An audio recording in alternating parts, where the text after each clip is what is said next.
kilaastara jee bakka shanii qoode kuni ibidda takkaan qabatiin qabsiisuu deema. Oromiyaa dhaga'uun danda'e gaafam qabsaa'e inni Oromoodha. Oromummaa fi Oromiyaan qabsoon dhufte eega gadaan cabe qabsoodhaan deebite addunyaa qilleensa addunyaa gubbatti Oromoo fi Oromiyaan.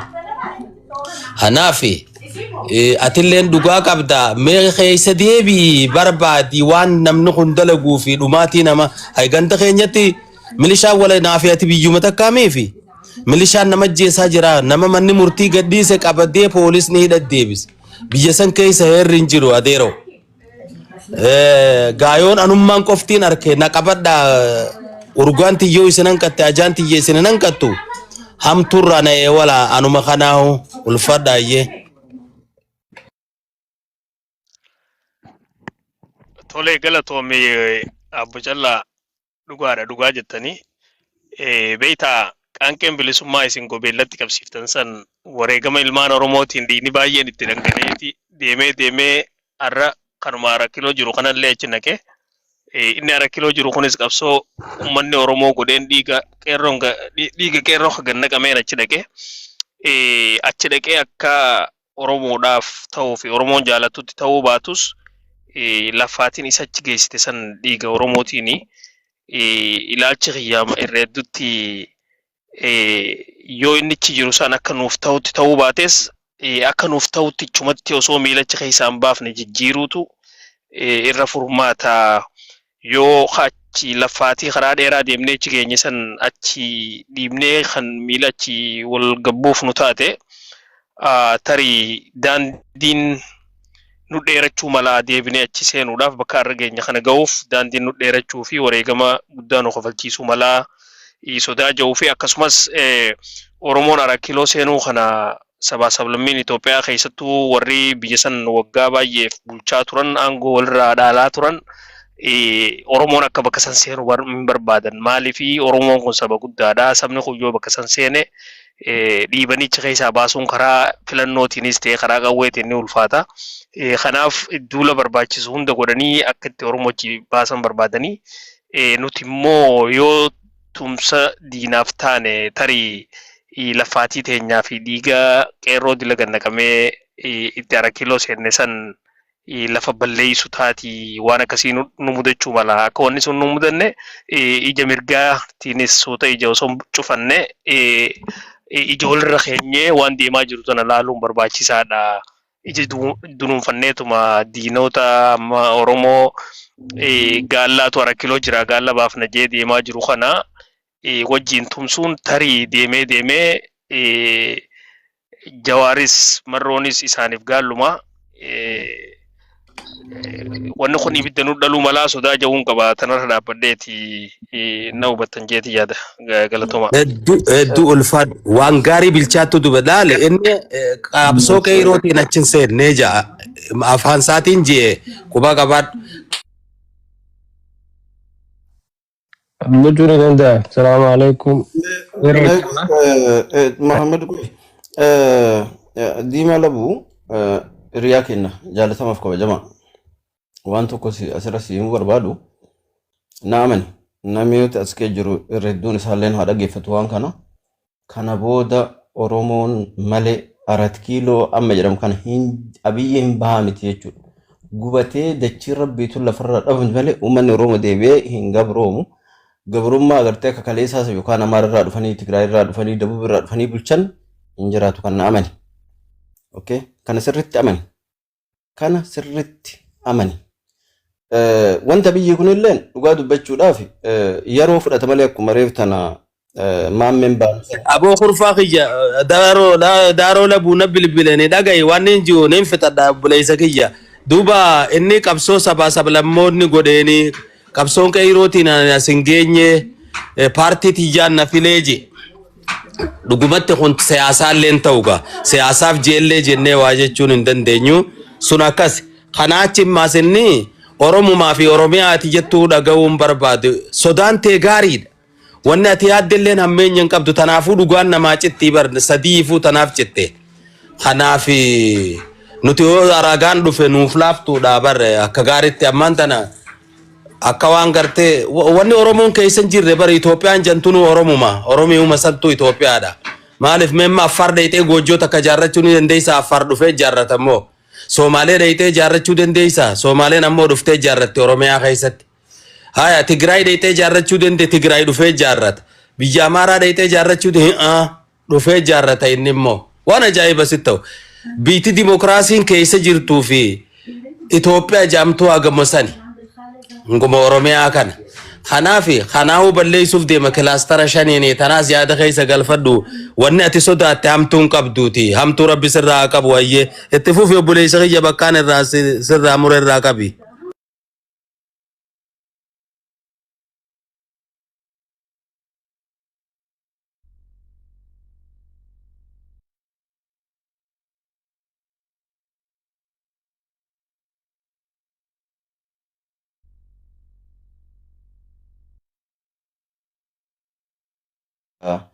Na jalaa badee ka hedduu jibbaa Oromoodhaa qabu tokko. Maal jedhanii beektanii? Oromiyaa irra jirtu kana jedhe. Oromiyaa irra jirtu kana halkan tokkotti diiguun ni danda'amaa jedhe. Abiyyi achiin dura yaada saniin qabu ture. Dhugaa dubbachuudha. Taamiraa Nagaraa. Taamiraat Nagaraa. Halkan takkatti jedhe. Oromiyaa tana Jimmaan mootummaa godhuun hin danda'ama. Baaleen mootummaa godhuun hin danda'ama. Harar mootummaa godhuun Harargee hin danda'ama. Sigalee akkasitti biyya kana wanni inni jedhu sun dhugaa rabbi dubbachuudhaaf mootummaan biltsiginnaadha sirritti karoorri filannoo kanaan duuba dhufu isuma kana abba jaalata abba jibbe filannoon kana booda dhufu isuma kana booda mootummaa naannoo Oromiyaan mootummaa naannoo Amaaraan jedhamu hin jiraatu kana namuu sammuu isaa keessatti beekuu danda'uudha qaba hubachuullee qaba jechuudha. Kaayin sun ni jira jechuudha. Garuu yoo namicha kaleessa Amaara keessatti hogganaa ture naannoo Oromiyaa keessatti uummata Oromoo keessatti yoo ka fidan taate Sumaalee ka ture yoo ka gartee Oromiyaa keessatti ka fidan taate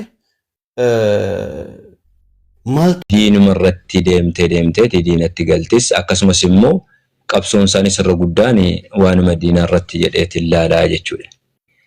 Egaa har'a ijaarumsi humna guddaa qabdu ijaarumsi dhiiga qabdu dhuguma rabbiitti nama boonsuu danda'u. Ijaarumsaa ati harkaa qabdu kanaa jechuudha.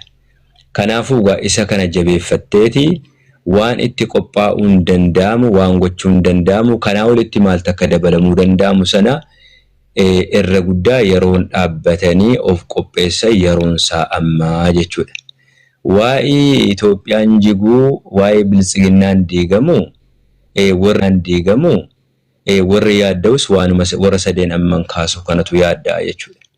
Akka isiin jigdu akka isiin cabdu jechuudha barii qophiidhaan kaleessa jechuudha bar waraanni kun irratti dalageeti har'a jaarmiyaan kun sadarkaa kana ga'ee jechuudha bar diigumsisiis immoo akkasiin dhiyaatte waan beekuuf kanaafuu irra guddaan akkasitti ilaaluun baay'ee barbaachisaadha wanni nama yaaddessu tokkos hin jiru garuu ajandaa yeroo dheeraa ta'eeti wanni kuni akka sammuu keenyaa wannan dabalee kaasuu danda'u akka sammuu keenyaatu hin dandeenye karaa adda addaatiin immoo wanni nu fayyaduu danda'u dhaamsa gochuu karaa barruutiin sagaleedha waraabbii adda addaatiin karaa viidiyootiinis irratti gargaaramneeti warra waan hubanne sun akka hubatuu fi warri immoo lakkoofsa fi hin beekne sun akka lakkoofsa argatuuf akkasumas immoo jajjabina karaa kanattis illee akka ta'u jechuu barbaadeeti.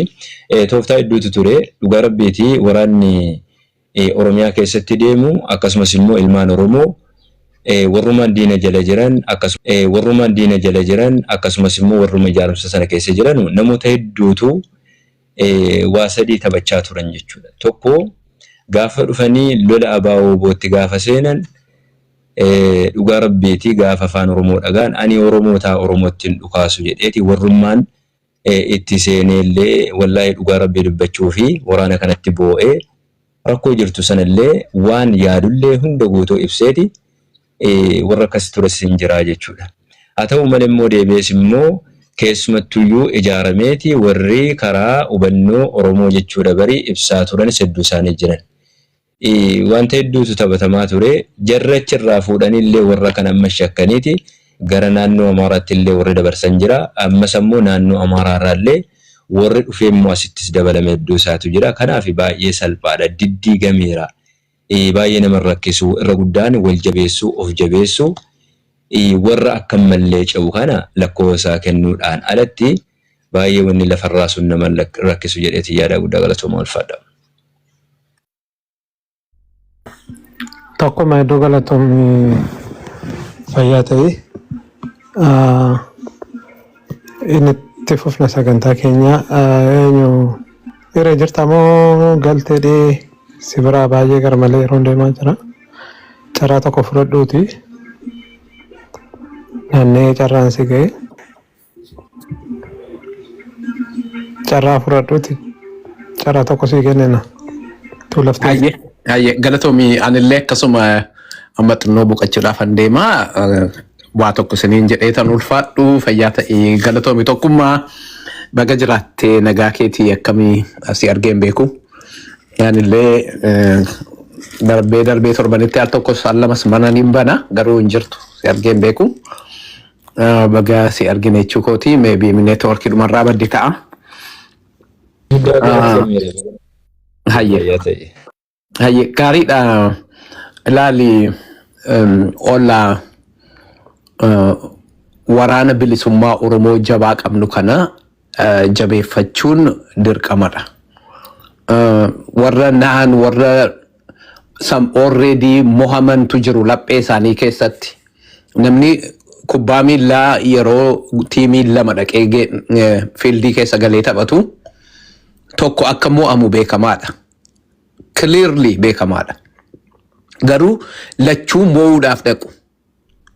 Hamma they fight till the last minute. They fight nail to tooth to nail. Amma abdii kutatutti inni tokko murteeffamee tokko amma mo'atamutti. Garuu saba keenya kana keessa namoonni tokko jalqabuma warri mo'aman jiru. The reason being biyyattiin mentaalii keenya irratti taphatte.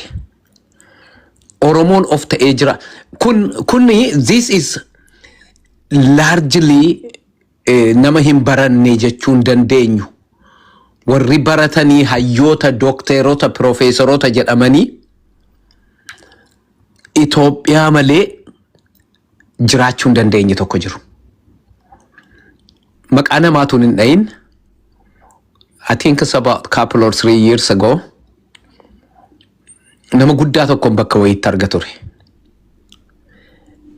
Namni kun yeroo hundaa hiriira nagaa gurguddaa yoo ta'e kan warra Tigiree bira dhaqa malee kan Oromoo biran dhufu. Eventiin wayii dhalateetu eventiin kun warra Tigraay bakka sana turanii. Ijoolleen namni kun nama guddaadha. Ijoolleen durbaa Tigiree gaafa kaatu amma ijoolleen durbaa akka Oromoo durba keenya shamarraa keenyaa babbareedduu hin jirtu. Gaafa isaan kaan isaan gidduu dhaqee dhaabbatee sirbuu yaala. Waan hundaa isaatiin namoonni akkasii guutaniiru. Namoonni mentaalitiin isaanii Itoophiyaanistii sana malee hafuura baafachuu waan hin dandeenye isaanitti fakkaatan jiru. Warri kun kan barate, kan hin baratin, hayyuu, kan daldala qabu. Not recently, about 5 or 6 years ago, 10 top richest Ethiopians jedhame sarveen wayii godhame. Nama sooreyyii 10 Itoophiyaa keessa jiran keessa namni tokko Oromoon keessaa hin baane. Garuu hundi isaanii qabeenyi isaanii Oromiyaa irratti. Maaliif akka sammuun jara kanaa kun abbootii qabeenyaa yoo jette, hayyoota yoo jette, kan barate kan hin baratin yoo jette, Itoophiyaa malee jiraachuu kan hin dandeenye hedduutu jira. Qilleensuma kana irratti illee argitu. Honestly speaking, ana dhadhatu na sukkannaa. Aksentiin isaanii utuu rakkisu rakkatanii afaan Amaaraatiin wal arrabsaa oolu yookaas sirba afaan Amaaraa dhaggeeffachaa faarfannaa afaan Amaariffaa yoo dhaggeeffatan malee waaqni waan isaaniin dhageenye kan itti fakkaatu baay'eetu jira. Mostly jaalqananii faan kuni SS baay'een keessan maybe bakka akkasiin ooltan ta'an argitan. Nuti unfortunately yeroo dheeraadhaaf jara kanaa wajjin keessumaa personally amantaadhaanis naannoo Finfinnee keessa jiraachuudhaanis jara kanaa wajjin hamma tokko walitti dhiyeenya qabna. Jarri kun akka namaatti isin ilaalan. Garuu immoo kan keenya ta'e isaanii wajjin yoo ta'e malee kan yaadda'utu jira. Nama lama taane namni tokko nan beeka as Washington DC dha. Utuma haasa'aa karaarra deemnu unfortunately DC kana jara kanatu baay'ata. Warratti qomaaxaa kanatu. Fagoodha yeroo isaan argu dafee afaan Oromoo natti haasa'uu dhaaba. Dafee fagoodha laalee akkasittiin mataa gadi amma yeroo nama dubbisan isa mataa akkas gadi godhanii nama dubbisan kana dhiisee ani na jibbisiise. Dafee akkas jedhee gadi jedhaaf gadi sagadaaf. So sammuu akkasii keessa warra qaban Oromoo hedduu of gidduudhaa qabna. Abiy Ahmed had said recently, Oromoo ilmaan waggaa 10 olii guddifna akka Itoophiyaatti kan jedhanii isaan xiyyeeffatanii Daani'eel Kibrat faa wajjin ilmoo waggaa 10 olii gadi ideology Itoophiyaatiin guddifachuudhaaf wanti isaan hin goone hin jiru. All this kun hunduu akka fashalaa'u kan ta'e sababa woboon jiruufi. Malee kan isaan barbaadan dur humnaan mataarraa harkarraa muraarmarraa muraa af maqaa keenya nurraa jijjiiraa biyyaa nu baasaa Itoophiyaa ideology kana fudhachiisan baay'ee isaanii. Amma immoo humnaan gara sanatti deebisuu barbaadanii jechuudha. Waraanni bilisummaa Oromoon hin jirre, waraanni bilisummaa Oromootu hin jirre waggaa 8 kana keessatti hiriira galchanii qaluu turan ilmaan Oromoo. Hindi Oromoon. So warri sammuun keessan keessatti mo'amtan utuu meedaa keessan galin, utuu fiildii keessan galin akkan isiniin jedhe kubbaa tiimiin lama gaafa taphatu lachuun ammoo jedhee garaa tokko ni mo'atama dhumarratti. Isin garuu dura mo'amtan. Baay'een namaa warri amma mana keessa taa'anii yaadda'an kun dura mo'aman utuu meedaa keessan galin. Warra akkasiitiin dhiisneetu qabsoo keenya finiinsinee waraanni bilisummaa Oromoo jabaatee dagaage. I guarantee you ola. Uummanni Oromoo hagam yoo tureyyuu biyyi Oromoo jedhamtu tokkonuma jaaramti. Ideologiin Itoophiyaa Oromiyaa keessaa qulqullaa'ee numa ba'a. Dooktarii tokko nama lecturer university keessaa barsiisu tokko Euroopiyaa kana jira amma yeroo dhiyoodhaa asitti miidiyaa kana irratti argeen beeku. Clubhouse keessattis akkasuma jedha. Ethiopia out of Oromia. Yeroo hundaa wipe Ethiopia out of Oromia jedha. Irna gaa Awurooppaa kana keessatti I think Switzerland Sweden ta'uu bakka inni jiru bakka godhamu hundumatti dhaabbatee karaarra yeroo baay'ee nan arga. Facebook irratti hin beekan ture. Karaarra dhaabbateetu warra adii kanaaf laayirii hira. I am from Africa jedhan. Africa there is Oromo nation in East Africa. Gaafa detailii baruu barbaadan garuu there is Oromo nation in East Africa. It's found within Ethiopia, but we are not Ethiopian jedha. Namoota akkasiitu jijjiru jechuudha. Kan immoo hayyuudha ofiin jedhee qabeenya yoo ta'e kan Oromooti. Kan Itoophiyaan ittiin jiraattu. If Oromoon biyya yoo taate we are the beneficiary. Dachee Oromiyaarraa bataskaanni ortodoksii lafa Oromoo lafa haati koo irratti duute an keessan ijoolleen amantaa Islaamaa hordoftan kun carraa qabdu. Lafa haati koo irratti awwaalamte taakkuun sun ortodoksii mana sagadaa ortodoksiitiif birriitti kafalama. Birriin sun fe'amee Itoophiyaa ortodoksii deema. Sinodosii deema. Sinodosiidhaa mee lafa Oromoorraa nama ajjee namna du'u hunda lafi sun itti kafalama. Lafa haadha kee abbaa keetii biyya abbaa keetii lafa awwaalamtu itti kaffalta. Innachi ol guuramee dhaqee Itoophiyaan ittiin jiraatti ortodoksiin ittiin jiraatti. Maallaqi sun direct Gondariif Gojjamiin deema. Warri qeesii nama ajjeeftee dhufte achi masqalii nu dhungachiifti ilmaan Oromoo. This was what happened for years. Waggaa 150. Akkasittiin guddisan baay'ee isaanii. Warri kun already mo'amaniiru. Itoophiyaan hin diigamti yoo jette lafichi waan dhodhoo'utti fakkaata. Warra akkasii of keessaa qabna jechuudha. Hayyoota akkasii of keessaa qabna. Harroota malee hayyoota miti. Kan hin baratin of keessaa qabna. Kan waaqa yoo jettee ergamtootaan isaan yoo ta'e malee kan waan tabe waan baqan isaanitti fakkaatu waan Itoophiyaan hin diigamti yoo jetteen warra akkasii of keessaa qabna. Kuni amma dhaloota kana keessatti ideoloojiin sun jijjiiramaa jira. More gaafa Oromiyaan biyya taatu immoo Itoophiyaa ideoloojiin Itoophiyaa would be wiped out of Oromia. Ilma Oromootu Oromoo bulchan tara Oromootu Oromoo bulcha. Ilmi Oromoo tokko gaafa Oromiyaa bulchu intalli Oromoo tokko gaafa Oromiyaa bulchitu ilmi Oromoo yookaas intalli Oromoo tokko Oromummaa seerraa kan ka'e ajjeefamtu hin gudeedamtu manni irratti hin gubatu daangaan seen sarbamu jechuudha. So make WOBO your governing. WOBO governing keessan godhadhaa mootummaa godhadhaa yaalame. Hin oolu kun jaallannus jibbinus. I always tell my son, one day you would see this flag in New York City in the United Nations. One day there will be a country called Oromia in the world in Ironda jechuudha. But I know that there will be an Oromia that would exist very soon. Kana irratti ajabaannu ilmaan Oromoo warri nu dhaggeeffatanii warri wal dhaggeeffannu haqa irratti falmannu haqa irratti falmataa jirra. Biyya biraa dhannee falmachaa jirru biyya keenyaaf falmataa jirra.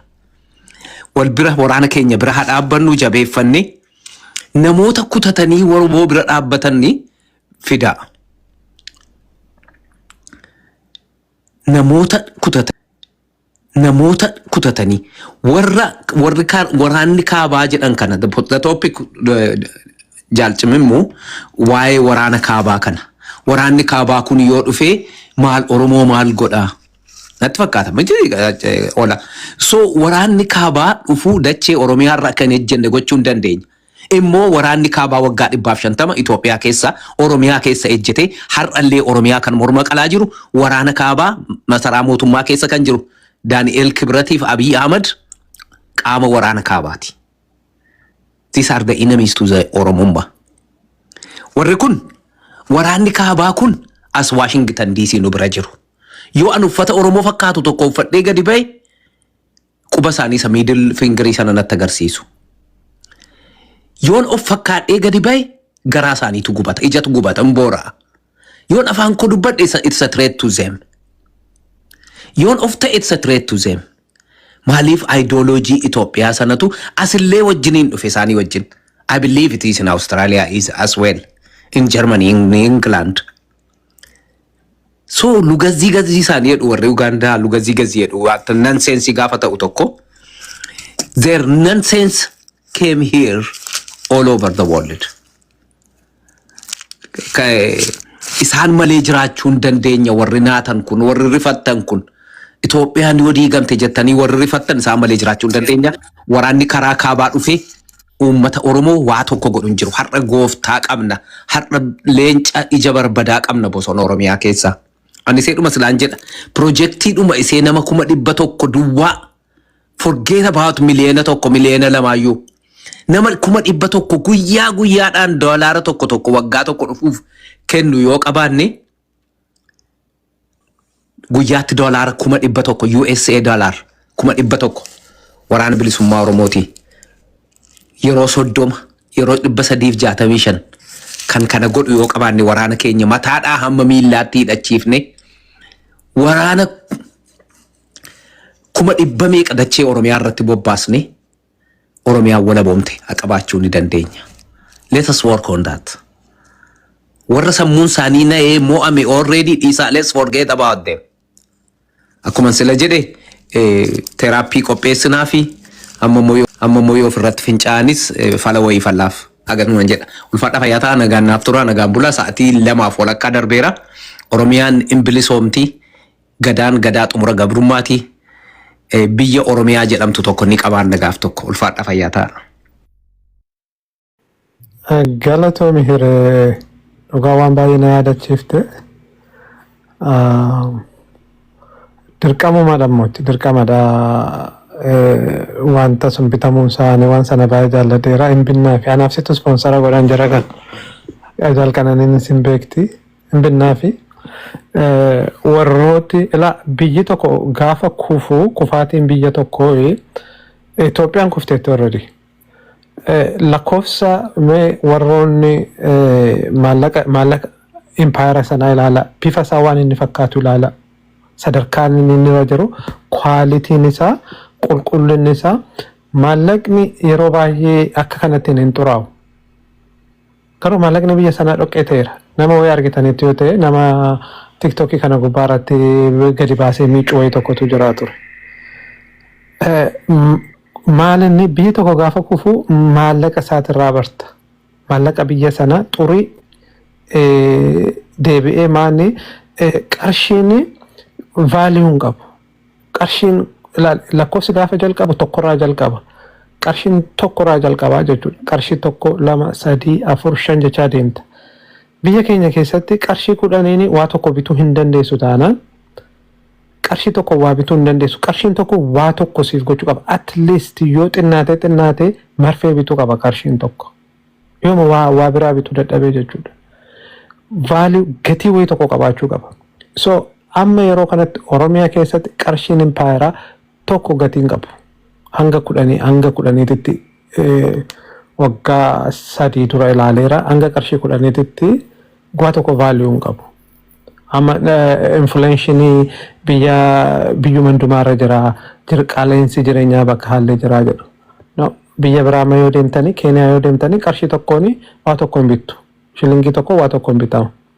maybe avocado tokko ta'uu danda'a shunkurtii tokko ta'uu danda'a or tomato tokko yookaan qaaraa ija tokko ta'uu danda'a waa tokko bituu danda'a qarshiin tokko garuu biyya keenya keessatti waa tokko hin bitu kufaatii biyyaa kan inni jedhamu gaafa lakkoofsi hojiirra ooluu dadhabudha gaafa lakkoofsi kee dhaqee 50 ol 20 waa jalqabda waa bituuf gaafa jalqabdu jechuudha so maallaqni baala teeraa jechuudha kanaafi biyyi kan inni kufaatiin biyyaa kan inni baramu maallaqa impaayerri maxxansitee maallaqa xuraa harkaan illee qabachuuf si jibbisiisu gaafa kana ta'u jechuudha so kanaafi biyyi kufeera in kufas immoo hinafu mee ilaala Oromiyaa keessa checkpoint maal jedhama checkpoint ola dhiifama hoggu takka abamaaf na jala bocha tokkokkina kanarra cufamu deemi boy kamana siree jala seen way mala so eenyuudhaan maal ta'e aboodees rest in peace maal tokkokkin namarra cufaaba na jalatti hin boyni deem siree jala seeni boy Itoophiyaa diigame kana abbaa jira ta'ameef waan goonu hin qabnu. So kanaafi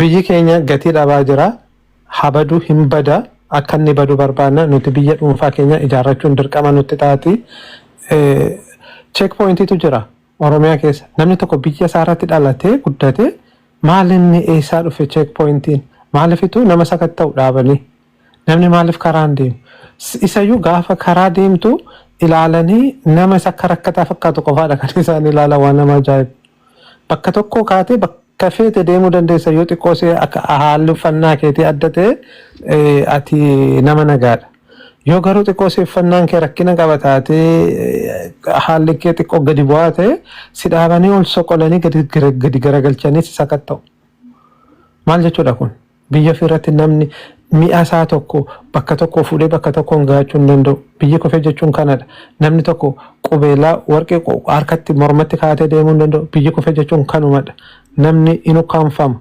lubbuudhaan utuu jiruuf fudhatamee maallaqni irratti kaffalama biyyi kufuun kanumadha so Itoophiyaan jigdeetti rabbi fagalatu baga jigdee ammas iseen haftes ganaa baddi hin barbadoofti kanaafi waa tokko isin Itoophiyaan nurratti jigdi lama hin jigdu nurratti jigdeetti Oromoo nyaachaa jirti Oromoo fixaa jirti. Oromoo qeerraa buqqisaa jirti. Oromoo hojjeessaa jirti. Oromoo mana hidhaatti naqaarti. Oromoon galaanatti gadi nam'aa jira.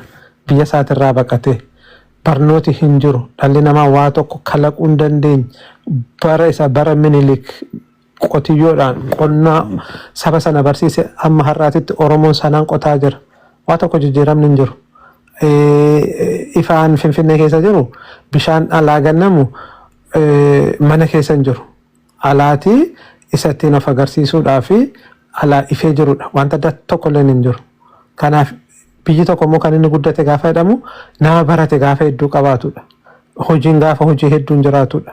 Namni karaarra dhaabbatu guutummaa biyyattii keessa impaayaraa sana keessa nama ala dhaabbatuuf nama ala taa'utu baay'ata. Kufaatii biyyaa jechuun kanadha. Gaafa dhaloonni hojii dhabdu. Hojii dhabdummaan gaafa baay'atu. Namni waan nyaatu gaafa dhabu. Namni sammuun namaa gaafa hojjechuu dadhabu. Sammuun namaa waa jijjiiruu gaafa dadhabu. Namni dhukkubsatee qoricha hojjechuu danda'u, qoricha uumuu danda'u, waa tokko gochuu hin danda'u. So kanaafi kana caalaa kufaatiin impaayeraa kanumadha. Biyyi kufteettii jenna. Galatooma fayyaa ta'a mandisu yeroo dheeraa teessee garee tarreedhamuun gareedha kan gararaa sanarra jiru. Mee al tokko naa kenname waan tokko nama quuquu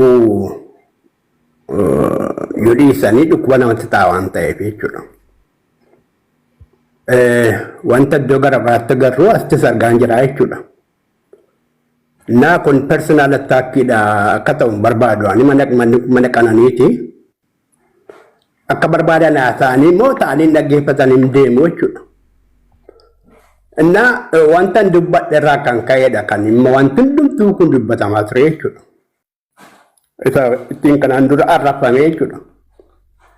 Dhiiseera miidiyaa kana san.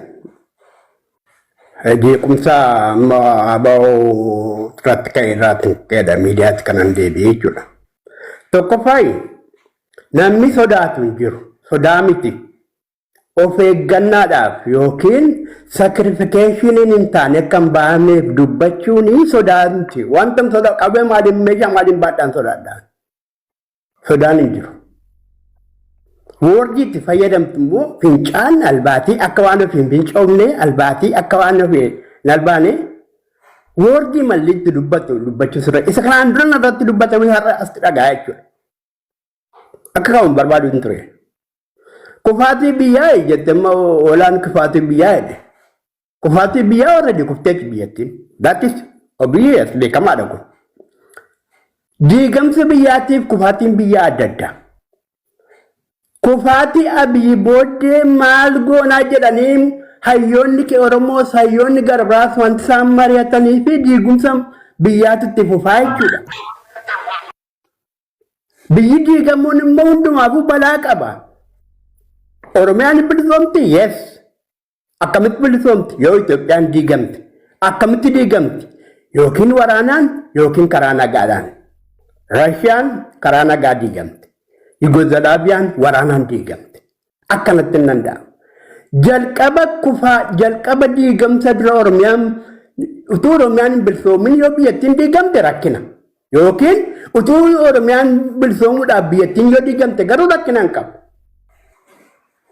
Kan inni utuu ittiin qophaa'een yoo diigamte Oromoodhaafis gaarii mitiidha kan nu jenne malee Oromoon hin bilisoominii biyyattiin hin diigaminii kan jedhe tokko hin jiru. Asirratti wal dhabnee jechuudha.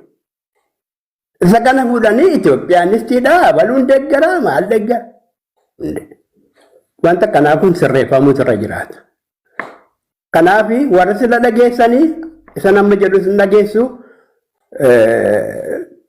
sodaan tokko hin jiru. Sodaa kan nuti akka sabaatti Oromoodhaa fi yoo Oromiyaan hin ijaaramin biyyoo diigamee wareegama caaluun nu kaffalchiisa.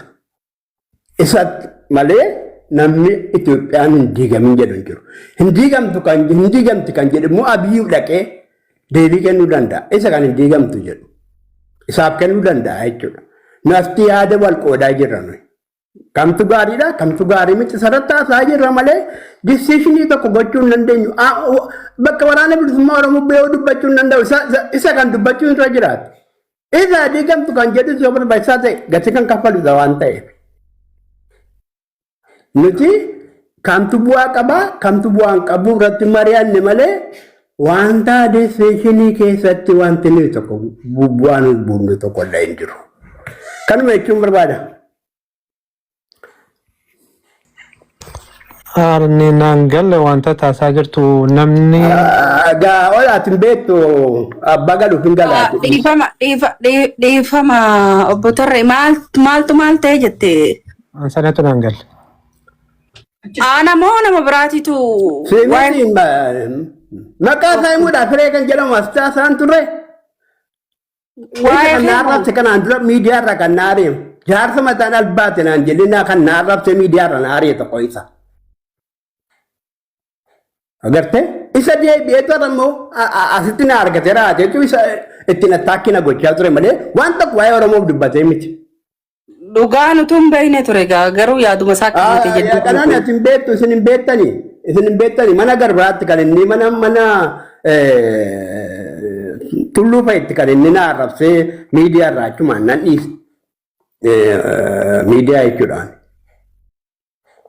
Amma immoo deebi'ee dhufeetu bakka carraa argateera manni kun mana kananiiti yoo bira isheenis gadaa darbattu jedhee ta'e hin beeku I don't know maaliif akka fuudhanii raatanii. Yoo dubbii barbaachuu baatte dubbii si barbaada waan isaa wallaale. Yoo hin barbaanne yoo dhufanii si barbaadu. Ana koo dura aabaa waboo deeggareen ijoollee aabaa wajjin wal arrabsa. Amma immoo aabaa ijoollee aabaa waboo wajjin wal lolaan. Yaadan qabu. I think akkanatti fakkaatu waan dogongortee natti fakkaata maaliif kanaan dura otoo as hin dhufin dura mana bakka biraa haasaa turre danda'ama kanarratti. Isumatu achas darbee haasaa jirra kanatti fakkaachaa jirutti malee waan ilaali inni beeku obbo Tarree bira kutaa magaalaa isin dhageen mee obbo Tarree gutak laal magaalaa isin dhageen magaalaa isin quban qabne quba qabaachisaa jirtanii magaalaan wal quban qabduuti bira kutaa akkasumatti yoo callifte irra wayya waggaa takka beeyta nama waan san quban qabne hunda as dubbattee quba qabaachiif tafaadha. Ammoo warra as keessa jiru hundi waan san qubaa hin qabu. Tanaaf yoo akkasii calliftanii bira kuttan obbo Tarree irra wayyuu garaan namaa kun gawaa hedduu baadhatee yoo baadhatanii. Itti fufa waan ta'eef kana booddee sinumatti fufa waan ta'eef. Aga maqaa obbo Tarree ijaa aga maqaa ijaamitti bira kuttayyoo. Namni kun waa'ee kanaaf fideera ta'ee dafan jirutti dubbata taanaanii.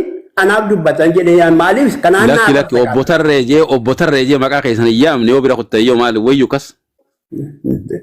Maqaa waamuu koon barbaachisu mikoo warra namni biraas hin beeku gaa namni biraas hin beeku barsumaaf beeka malee sumaa shakkee malee. Amma sumaa shakkee oola mata dureen maali mata dureen manaa maali oola mata dureen nu ibsime mata dureen raasuu barbaannaa. Mata dureen waa'ee waraana kaabaa kanarratti haasaa turre diigamuu impaayiraa. Warroottiin biyyi nurratti Itoophiyaan nurratti diigamti Itoophiyaan nurratti diigamte maal taana kanaaf waraana kana waraana kaabarraa dhufu waliin taane haa qolannu kan jedhu irratti ture kan nuti mari'achaa ture jedhamu. Si barreessee mata dureen maali jee si barreessee ture namni yaada adda addaa akkannataa jira amma mandisuu yaamtee jirta mandisuun haasa'u san boodaan si yaada kanadha. Ajee. Nageelle isin fuune jaran akkam jirtan naga jirtu xiqqaa guddaan alaamanaan amaasa'aan hundi keessan akkam jirtanii warra baranaa bara gare guyyuma lamoo sadiin nu hafe Ramadaan Kariim jenna gaa Ramadaana booda rabbi nagaa wal nu agarsiisu jenna gaa yoo asumaan hafnallee. No hafuun hin jiru maa deebitanii dhuftu xumurtanii. Ramadaan booda rabbi wal nu agarsiisu hin jebar akkasii itti fufa amma. Mandisuu fudhadhu. Yaa jibeen bulol waanumaan afaan wanni irraa namni waan dubbate reefu barreessinsi ol darbaa ture nagarreen si'a malee lakkanumaan ol darbu kanaatu bu'uuraan si'a akka hireenis ibsetti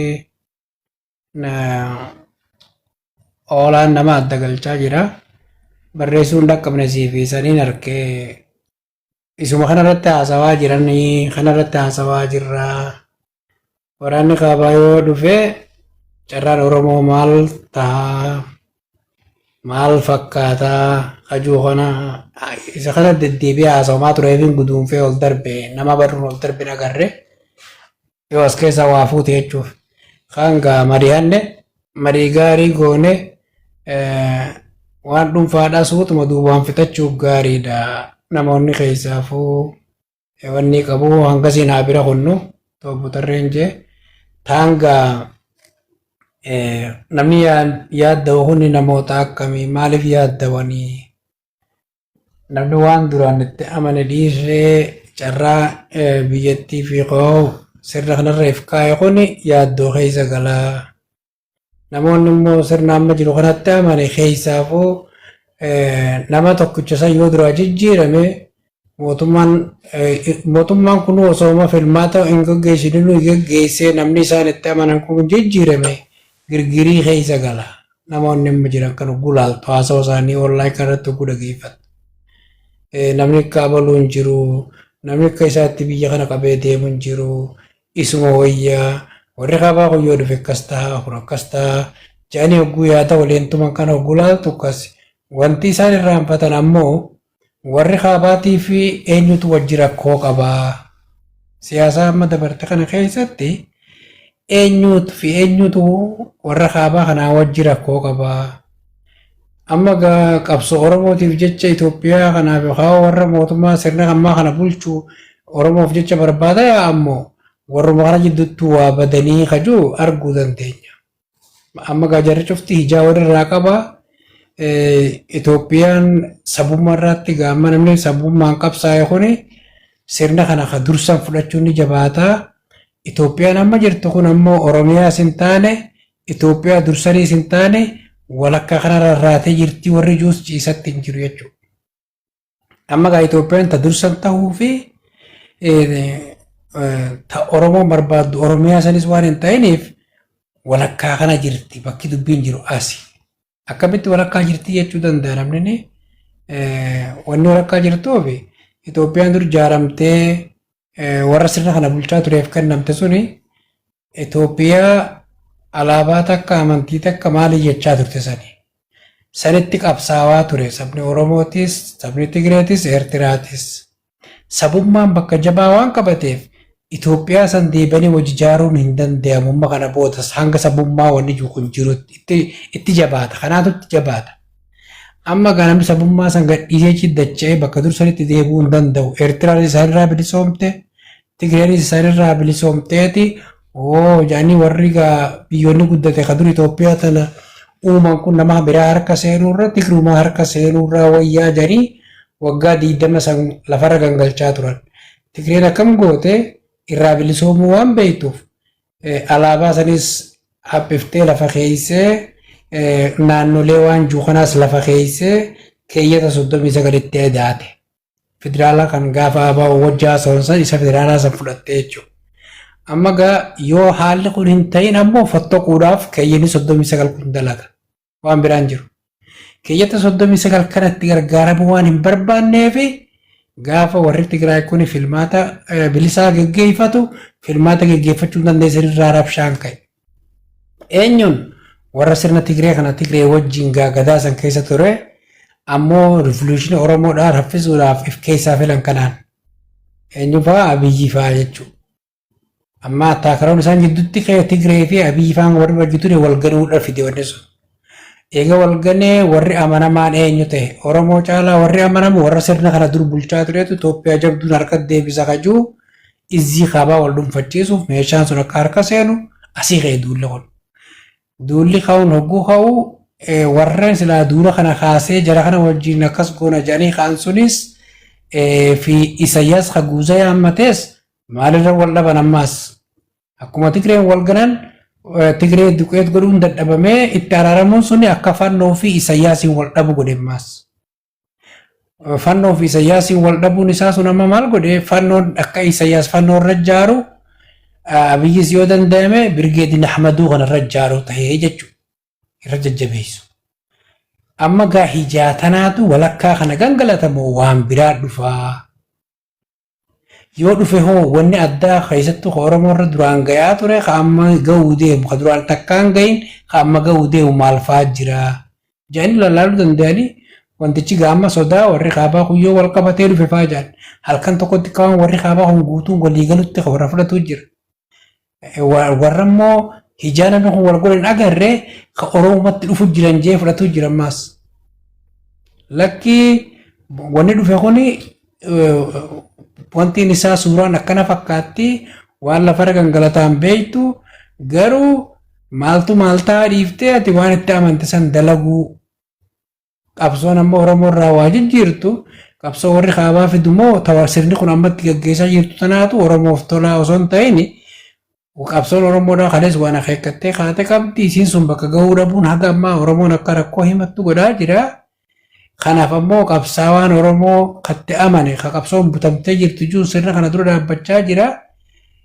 Inni kuni akka milkaa'utti irra dalaguu santu wayyamoo yaada guuruutu wayyaa kajuu kana keessatti waa gangalchaa turani.